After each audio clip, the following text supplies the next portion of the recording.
Quality education for all is essential for sustainable development and the fight against poverty and exclusion.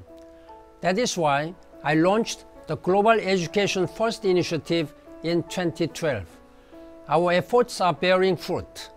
Education is regaining its rightful place on the global agenda. But 57 million children of primary school age are not in school.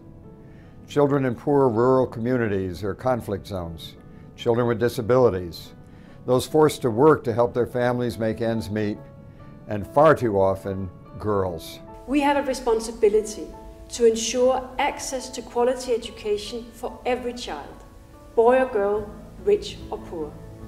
Education should be a core public service and a fundamental right for everyone. Without education, we cannot unlock the other goals.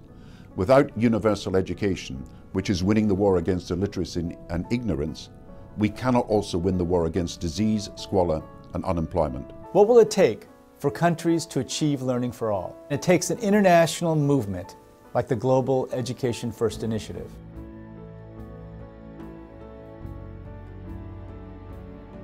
The GCA brings together NGOs, teacher unions, students, and a diversity of networks to debate, advocate, and put forward collective action. We are supporting countries in their efforts to fight child marriage, promote the rights of adults and girls, and keep girls in school beyond the primary level.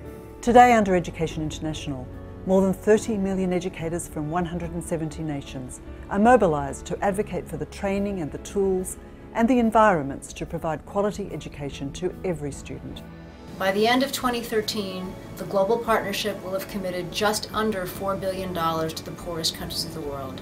Now, through the Youth Advocacy Group for this initiative, we've been able to mobilize young people in countries, online, around these different issues to take action. Educate the child first year, working with partners. We have enabled over 600,000 children to enroll and stay in school.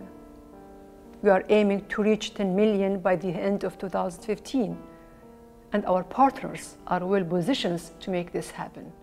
I am totally committed to universal education that opens every human being's possibilities and opportunities and promotes human rights and gender equality. We in Tunisia are taking whatever measure possible to make sure that every child has access to school and receive genuine education.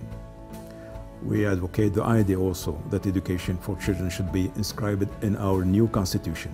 At a national level, a high portion of Guyana's national budget is spent on education. The government of Guyana remains committed to providing free and compulsory education from pre-primary to secondary levels. ICT to schools, stipend to 11.90 million students every year, 915 million free textbooks to students in 4 years, financial support from the Prime Minister's Trust Fund to poor students for higher studies, school feeding program by local donors in schools.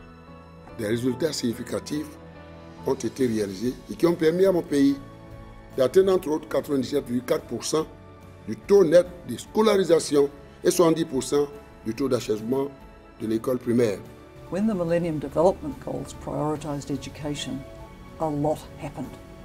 Now the next global development agenda needs to go further, offering all children and young people the chance to get the education and skills they need for dignified, healthy and productive lives.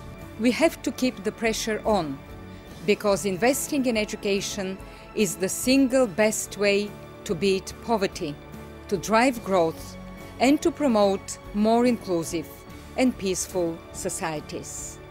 There is no better way, and that's what this initiative is about.